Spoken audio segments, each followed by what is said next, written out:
ಯಾಕೆ Radha, anything wrong? ತಪ್ಪನ್ನ ತಪ್ಪಾಗೆ ಇರಿಸೋದು ಅಪರಾಧನೇ ಅಲ್ವಾ ಅಂತ ಆಯ್ರಾ ಕೇಳಿದ್ಲು.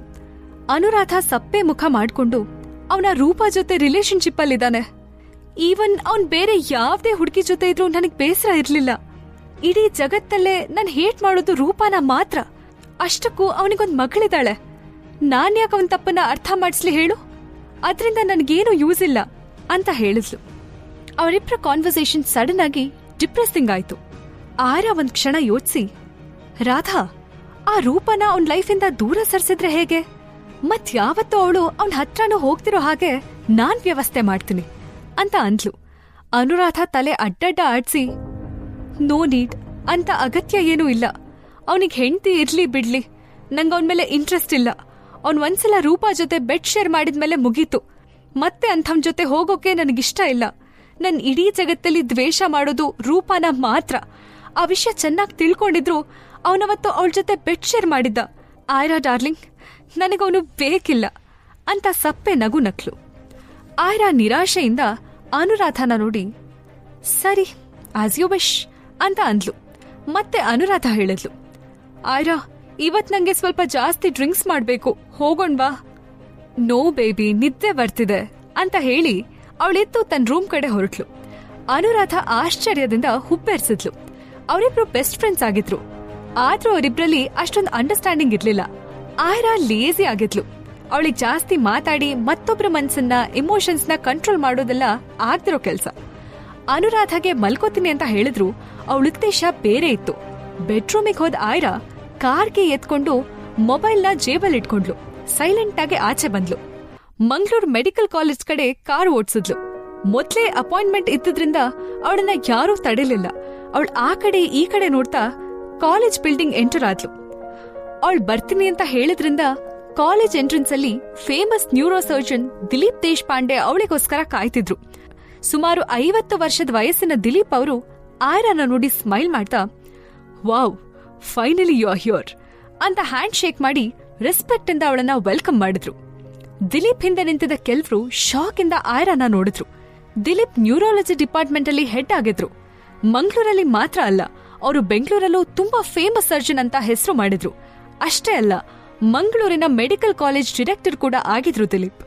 ಕೇವಲ 25 ವರ್ಷದ ಚಿಕ್ಕ ಹುಡುಗಿಗೆ ಇಷ್ಟೊಂದು ರೆಸ್ಪೆಕ್ಟ್ ಕೊಡ್ತಾರಲ್ಲ, ಯಾರಿವಳು ಅಂತ ಅಲ್ಲಿ ನಿಂತಿದ್ದ ಜನರಿಗೆ ಸರ್ಪ್ರೈಸ್ ಆಯ್ತು. ಅವ್ರ ಎಲ್ರ ಕ್ಯೂರಿಯಾಸಿಟಿನ ಇಗ್ನೋರ್ ಮಾಡಿ ದಿಲೀಪ್ ದೇಶಪಾಂಡೆ, ಬನ್ನಿ ಬನ್ನಿ, ಈ ಕಡೆ ಬನ್ನಿ ಅಂತ ಹೇಳ್ತಾ ಆಯ್ರಾನ ತನ್ನ ಚೇಂಬರ್ ಕಡೆ ಕರ್ಕೊಂಡು ಹೋದ್ರು. ಡೈರೆಕ್ಟರ್ ತಮ್ಮ ಅಸಿಸ್ಟೆಂಟ್ಗೆ ಸ್ಟ್ರಾಂಗ್ ಕಾಫಿ ತಗೊಂಡ್ ಬರೋಕ್ ಹೇಳಿದ್ರು. ಜೊತೆಗೆ ಕಾಫಿ ಬೀನ್ಸ್ನೇ ಹಾಕಿ ತುಂಬಾ ಟೇಸ್ಟಿ ಆಗಿರೋ ಹಾಗೆ ಮಾಡ್ಕೊಂಡ್ ಬಾ ಅಂತಾನೂ ಸೇರ್ಸಿ ಹೇಳಿದ್ರು. ಡಾಕ್ಟರ್ ಸಂಯುಕ್ತ ಜೊತೆ ಮಾತಾಡೋದು ಎಷ್ಟು ಕಷ್ಟ ಅಂತ ದಿಲೀಪ್ ಅವ್ರಿಗೂ ತುಂಬಾ ಚೆನ್ನಾಗಿ ಗೊತ್ತು. ಫೇಮಸ್ ನ್ಯೂರಾಲಜಿ ಸರ್ಜನ್ ಆದ ಆಯ್ರಾನ ಒಂದ್ ಆಪರೇಷನ್ಗೆ ಒಪ್ಸೋದು ಸಖತ್ ಕಷ್ಟನೇ. ಬೇರೆ ಬೇರೆ ದೇಶದ ಸಖತ್ ರಿಚ್ ಅನಿಸ್ಕೊಂಡ ಜನ ಕೂಡ ಸಂಯುಕ್ತ ಅವ್ರ ಸಹಾಯಕ್ಕೆ ಕಾಯ್ತಿದ್ರು. ಆದ್ರೆ ಯಾರು ಅವರನ್ನ ಕಾಂಟ್ಯಾಕ್ಟ್ ಮಾಡೋಕೆ ಆಗಿರ್ಲಿಲ್ಲ. ಆಯ್ರಾ ಡೋರ್ ಹತ್ರ ಹೋಗ್ತಿದ್ದ ಹಾಗೆ ಡೈರೆಕ್ಟರ್ ದಿಲೀಪ್ ಅಂದ್ರು, ಆದ್ರೆ ಆ ಮಗು ಫ್ಯಾಮಿಲಿ ಅಷ್ಟೊಂದು ರಿಚ್ ಅಲ್ಲ. ಅವ್ರು ನಿಮ್ಗೆ ಅಂಥ ದೊಡ್ಡ ಅಮೌಂಟ್ ಕೊಡೋಕೆ ಆಗದೆ ಇರಬಹುದು. ಆದ್ರೆ ನಾನ್ ನಿಮ್ಗೊಂದು ಪ್ರಾಮಿಸ್ ಮಾಡ್ತೀನಿ, ನನ್ನಿಂದ ಏನಾಗುತ್ತೋ ಆ ಸಹಾಯ ಮಾಡೋಕೆ ನಾನು ರೆಡಿ ಇದ್ದೀನಿ ಅಂತ ದಿಲೀಪ್ ಅಂದ್ರು. ಆಯ್ರಾ ಹಿಂದೆ ತಿರುಗಿ ನೋಡ್ದೆ, ಓಕೆ ಫೈನ್ ಅಂತ ಅಂದ್ಲು. ಅವಳು ಡೋರ್ ತಳ್ಕೊಂಡು ಆಚೆ ಬಂದಾಗ ಅಸಿಸ್ಟೆಂಟ್ ಕಾಫಿ ಇಟ್ಕೊಂಡು ಡೋರಲ್ಲಿ ನಿಂತಿದ್ದ. ಬಟ್ ಅವನು ಅವಳನ್ನ ತಡೆಯೋ ಧೈರ್ಯ ಮಾಡದೆ ಸೈಲೆಂಟ್ ಆಗಿ ಅವಳಿಗೆ ದಾರಿ ಬಿಟ್ಕೊಟ್ಟ. ಆಯ್ರಾ ಕಾರಿಡಾರ್ ಅಲ್ಲಿ ಬರ್ತಿರುವಾಗ ಸಡನ್ ಆಗಿ ಅವಳ ಕಣ್ಗೆ ಸ್ವಪ್ನ ಮತ್ತು ಸ್ವಾತಿ ಕಾಣಿಸಿದ್ರು. ಅವಳು ಮಂಗಳೂರಿಗೆ ಬಂದ್ಮೇಲೆ ಬೆಂಗಳೂರಲ್ಲಿ ಏನೇನಾಗಿರಬಹುದು ಅಂತ ಯೋಚನೆ ಮಾಡಿರ್ಲಿಲ್ಲ.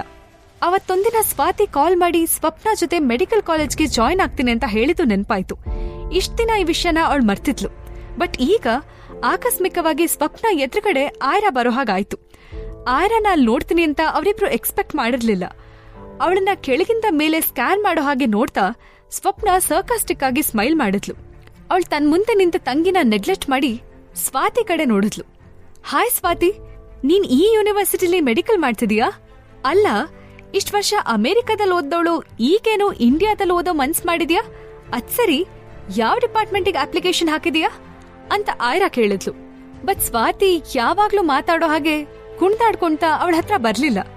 ಸ್ವಪ್ನ ಕಂಟ್ರೋಲಲ್ಲಿ ಇರೋ ಹಾಗೆ ಭಯದಿಂದ, ಗೊತ್ತಿಲ್ಲ, ಯಾವ್ದಕ್ ಹಾಕ್ಬೇಕು ಅಂತ ಯೋಚಿಸ್ತಿದ್ದೆ ಅಂತ ಅಂದ್ಲು. ಮತ್ತೆ ಸ್ವಾತಿನ ಕಣ್ಸನಿಂದ ನೋಡಿ, ಓಕೆ ನಾನಿನ್ ಹೊರಡ್ತೀನಿ, ನಿಂಗೇನಾದ್ರೂ ಸಹಾಯ ಬೇಕಿದ್ರೆ ಅಥವಾ ಹಣ ಬೇಕಿದ್ರೆ ನನಗ್ ಕಾಲ್ ಮಾಡು, ಸರಿನಾ ಅಂತ ಹೇಳಿ ಸ್ವಾತಿ ಕೆನ್ನೆ ತಟ್ಟಿದ ಆಯ್ರಾ ತನ್ನ ಕಾರ್ ಕಡೆ ಹೊರಟ್ಲು. ಅವಳು ಹೋಗೋದನ್ನೇ ನೋಡ್ತಿದ್ದ ಸ್ವಪ್ನಾಗೆ ಅವಳ ಕೋಪ ಹೆಚ್ಚಾಯ್ತು. ಆಯ್ರಾ ತನ್ನನ್ನ ಎಷ್ಟು ನೆಗ್ಲೆಕ್ಟ್ ಮಾಡ್ತಾಳೆ ಅನ್ನೋ ಕೋಪಕ್ಕೆ ಅವಳು ಕೂಡ ಆಯ್ರಾ ಹಿಂದೆ ಓಡಿದ್ಲು. ಗ್ರೌಂಡ್ ಫ್ಲೋರಿಗೆ ಬಂದ ಆಯ್ರಾ ಕಾರ್ ಹತ್ಕೊಂಡ್ಲು. ಅವಳು ಸ್ಟೇರಿಂಗ್ ಹಿಡಿಯೋದಕ್ಕೂ ಸ್ವಪ್ನ ಅವಳ ಕಾರ್ಗೆ ಅಡ್ಡ ಬಂದ್ ನಿಂತ್ಲು. ಆಯ್ರಾ, ನಿಂಗ್ ನಾನ್ ಹೇಳಿದ್ದು ಕೇಳಿಸ್ಲಿಲ್ವಾ? ಅಯ್ಯೋ ಮ್ಯಾಡ್ ಅಂತ ಸ್ವಪ್ನ ಕಿರ್ಚಿದ್ಲು. ಆಯ್ರಾ ಗ್ಯಾಸ್ ಪೆಡಲ್ ಮೇಲೆ ಕಾಲಿಟ್ಟು ಮತ್ತೆ ತನ್ನ ಕಾರ್ನ ಸ್ಟಾರ್ಟ್ ಮಾಡಿದ್ಲು. ಆಯ್ರಾ ಬೆಂಗಳೂರು ಬಿಟ್ಟ ನಂತರ ಸೂರ್ಯಪ್ರಕಾಶ್ ಫ್ಯಾಮಿಲಿಯವರು ಇಕ್ಕಟ್ಟಿನಲ್ಲಿದ್ರು. ಅಂತೂ ಇಂತೂ ಪರದಾಟ ಮಾಡಿ ಸೂರ್ಯಪ್ರಕಾಶ್ ಮತ್ತು ಅಶ್ವಿನಿ ರಾವ್ ಫ್ಯಾಮಿಲಿನ ತಮ್ಮ ಕಡೆ ಒಲಿಸ್ಕೊಳ್ಳೋದ್ರಲ್ಲಿ ಸರ್ಕಸ್ ಮಾಡಿದ್ರು. ಅಕ್ಷತ್ ಮತ್ತು ಸ್ವಪ್ನಾಗೆ ಎಂಗೇಜ್ಮೆಂಟ್ನು ಈಸಿಯಾಗಿ ಮಾಡ್ಸಿದ್ರು. ಸ್ವಪ್ನ ಆವೇಶ ನೋಡಿ ಅವಳ ಹಿಂದೆ ಓಡ್ ಬಂದ ಸ್ವಾತಿ ಅವಳನ್ನ ಕಾರ್ ಮುಂದ್ಗಡೆಯಿಂದ ಪಕ್ಕಕ್ಕೆ ಎಳೆದ್ಲು. ಸ್ವಪ್ನ ಅಕ್ಕ, ಯಾಕೆ ಈ ರೀತಿ ಆಡ್ತಿದ್ದೀರಾ? ನಿಮ್ಗೆ ಅಕ್ಷತ್ ಜೊತೆ ಮದ್ವೆ ಫಿಕ್ಸ್ ಆಯ್ತಲ್ಲ, ಮತ್ತೇನಕ್ ಆಯ್ರಾ ಅಕ್ಕನ ಮೇಲೆ ದ್ವೇಷ? ನಿಮ್ ಎಂಗೇಜ್ಮೆಂಟ್ ಆಗಿರೋದು ಅವ್ರಿಗೆ ಗೊತ್ತಿಲ್ಲ. ಅವ್ರನ್ನ ಅವ್ರ ಪಾಡಿಗೆ ಸುಮ್ನೆ ಬಿಡಿ.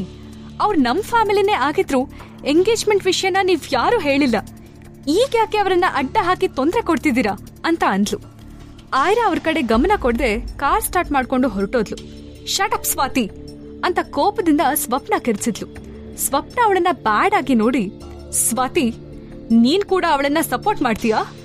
ನಿಂಗ ಅವಳ ಮೇಲೆ ಅಷ್ಟೊಂದ್ ಕಾಳಜಿ ಇದ್ರೆ ನನ್ ಜೊತೆ ಯಾಕೆ ಬರ್ತೀಯಾ? ಅವಳ ಜೊತೆನೆ ಹೋಗಿರು ಅಂತ ಬ್ಲೇಮ್ ಮಾಡಿದ್ಲು. ಸ್ವಾತಿ ತಲೆ ತಗ್ಸಿದ್ಲು. ಮೊದ್ಲು ನಮ್ಮಪ್ಪ ನಿಮಗ್ ಕೊಟ್ಟು ಸಾಲನ ತೀರ್ಸು, ಆಮೇಲೆ ಯಾರ್ ಪರ ಬೇಕಿದ್ರು ನಿಂತ್ಕೋ ಅಂತ ರೂಢಾಗಿ ಸ್ವಪ್ನ ಅವಳಿಗೆ ಚುಚ್ಚಿದ್ಲು. ಶರು ಅತ್ತೆ ಆರೋಗ್ಯ ಹಾಳಾದಾಗ ಅವ್ರು ಕೂಡಿಟ್ಟಿದ್ದ ಎಲ್ಲ ಹಣ ಖಾಲಿ ಆಗಿತ್ತು. ಅಮೆರಿಕದಲ್ಲಿ ಓದ್ತಿದ್ದ ಸ್ವಾತಿ ವಾಪಸ್ ಇಂಡಿಯಾಗ್ ಬರೋ ಹಾಗಾಗಿದ್ದು ಹಣದ ಕಾರಣಕ್ಕಾಗಿ. ಅವಳಿಗೆ ಪೋಸ್ಟ್ ಗ್ರಾಜುಯೇಷನ್ ಮಾಡೋ ಆಸೆ ಇತ್ತು. ಅದಕ್ಕೋಸ್ಕರ ಸೂರ್ಯಪ್ರಕಾಶ್ ಕಾಲ್ ಹಿಡಿದೆ ಬೇರೆ ದಾರಿ ಇರ್ಲಿಲ್ಲ ಸ್ವಾತಿಗೆ. ಶರು ಅತ್ತೆ ಕೂಡ ಸೂರ್ಯಪ್ರಕಾಶ್ನ ಕೇಳ್ಕೊಂಡಿದ್ರಿಂದ ಅವರು ಸ್ವಾತಿ ಎಜುಕೇಶನ್ ಫೀಸ್, ಅಕೊಮಿಡೇಷನ್ ಮತ್ತೆ ಡೈಲಿ ಚಾರ್ಜ್ನ ತಾವೇ ನೋಡ್ಕೋತೀವಿ ಅಂತ ಹೇಳಿದ್ರು. ಆದ್ರೂ ನೇರವಾಗಿ ಸ್ವಾತಿ ಕೈಗೆ ಹಣ ಕೊಡದೆ ಎಲ್ಲಾ ಹಣನೂ ಸ್ವಪ್ನ ಬ್ಯಾಂಕ್ ಅಕೌಂಟ್ಗೆ ಟ್ರಾನ್ಸ್ಫರ್ ಮಾಡಿದ್ರು. ಅವಳಿಗೆ ಎಷ್ಟು ಹಣದ ಅವಶ್ಯಕತೆ ಇದೆಯೋ ಅಷ್ಟ್ ಹಣನ ಸ್ವಾತಿ ಕೊಡ್ತಾ ಅವಳನ್ನ ತನ್ನ ಕಂಟ್ರೋಲಲ್ಲಿ ಇಟ್ಕೊಂಡಿದ್ಲು ಸ್ವಪ್ನ. ಪ್ರತಿದಿನ ಅವಳನ್ನ ಹೆದರ್ಸ್ತಾ ಬೆದರ್ಸ್ತಾ ತನ್ನ ಕೈ ಕೆಳಗೆ ಕೆಲಸ ಮಾಡೋ ಆಳಿನ ಹಾಗೆ ಸ್ವಪ್ನ ಟ್ರೀಟ್ ಮಾಡ್ತಿದ್ಲು. ತಲೆ ತಗ್ಸಿ ನಿಂತ ಸ್ವಾತಿನ ನೋಡಿ ಸ್ವಪ್ನಾಗೆ ಹೆಮ್ಮೆ ಆಯ್ತು. ನೀನೀಗ ನಮ್ ಋಣದಲ್ಲಿದ್ಯಾ? ಸುಮ್ನೆ ನಾವ್ ಹೇಳ್ದಂಗ್ ಕೇಳ್ಕೊಂಡ್ ಬಿದ್ದಿರು. ಅದ್ಬಿಟ್ಟು ಕಂಡವರಿಗೆ ಸಪೋರ್ಟ್ ಮಾಡ್ಕೊಂಡು ನನ್ ಕೋಪ ಕೆರಳಿಸ್ಬೇಡ ಅಂತ ಮತ್ತೊಮ್ಮೆ ವಾರ್ನ್ ಮಾಡಿದ್ಲು. ಆಯ್ರಾ ಕಾರ್ ಡ್ರೈವ್ ಮಾಡ್ಕೊಂಡು ಹೊರಟೋದ್ಲು ಅಲ್ವಾ. ಬೆನ್ಸ್ ಕಾರ್ ಇದೆ ಅವಳತ್ರ. ಮಲ್ಹೋತ್ರಾ ಫ್ಯಾಮಿಲಿ ಅವರು ಇವಳನ್ನ ಇಷ್ಟು ಚೆನ್ನಾಗಿ ಟ್ರೀಟ್ ಮಾಡ್ತಾರೆ ಅಂತ ನಾನ್ ಎಕ್ಸ್ಪೆಕ್ಟ್ ಮಾಡಿರ್ಲಿಲ್ಲ. ಇವಳು ಮೋಸ್ಟ್ಲಿ ಇದೇ ಕಾಲೇಜಲ್ಲಿ ಪೋಸ್ಟ್ ಗ್ರಾಜುಯೇಷನ್ ಮಾಡ್ಬೇಕು ಅಂತ ಬಂದಿರ್ತಾಳೆ. ಅಂದ್ರೆ ಮಲ್ಹೋತ್ರಾ ಫ್ಯಾಮಿಲಿಗಿರೋ ರೆಪ್ಯುಟೇಷನ್ ಇಂದ ಡೈರೆಕ್ಟರ್ ದಿಲೀಪ್ ಅವಳನ್ನ ಕಾಲೇಜಿಗೆ ಸೇರ್ಸ್ಕೊಂಡಿರ್ಬೇಕು ಅಂತ ಮನ್ಸಲ್ಲೇ ಅಂದ್ಕೊಂತಿದ್ದ ಸ್ವಪ್ನಾಗೆ ಸಡನ್ ಆಗಿ ಒಂದ್ ಆಲೋಚನೆ ಬಂತು. ಅವಳು ಕೂಡ್ಲೆ ಸೂರ್ಯಪ್ರಕಾಶ್ ನಂಬರ್ಗೆ ಕಾಲ್ ಮಾಡಿದ್ಲು. ಡ್ಯಾಡ್, ನಾನ್ ಈಗ ತಾನೇ ಕಾಲೇಜಲ್ಲಿ ಆಯ್ರಾನ ನೋಡ್ದೆ. ಅವಳು ಡೈರೆಕ್ಟರ್ ದಿಲೀಪ್ ಅವರನ್ನ ಮೀಟ್ ಮಾಡಿ ಆಚೆ ಬಂದ್ಲು. ಮೋಸ್ಟ್ಲಿ ಅವರಿಗೆ ಆಯ್ರಾ ಚೆನ್ನಾಗ್ ಪರಿಚಯ ಇರಬಹುದು, ಇಲ್ಲ ಮಲ್ಹೋತ್ರಾ ಫ್ಯಾಮಿಲಿ ಚೆನ್ನಾಗ್ ಗೊತ್ತಿರಬಹುದು. ನೀವ್ ಆಯ್ರಾಗೆ ಫೋನ್ ಮಾಡಿ ದಿಲೀಪ್ ಅವರು ನನಗ್ ಸೀಟ್ ಕೊಡೋ ಹಾಗೆ ಮಾಡಿ ಪ್ಲೀಸ್ ಅಂತ ಅಂದ್ಲು. ಓಕೆ ಅಂತ ಹೇಳಿ ಸೂರ್ಯಪ್ರಕಾಶ್ ಕಾಲ್ ಕಟ್ ಮಾಡಿದ್ರು. ಜೀವನದ ನಿಗೂಢವಾದ ಕಥೆಯನ್ನ ತಿಳ್ಕೋಬೇಕಂದ್ರೆ ಈಗಲೇ ಡೌನ್ಲೋಡ್ ಮಾಡಿ ಪಾಕೆಟ್ FM ಮತ್ತು ಕೇಳಿ ಐರಾ. ಲಿಂಕ್ ಡಿಸ್ಕ್ರಿಪ್ಷನ್ ನಲ್ಲಿ ಇದೆ.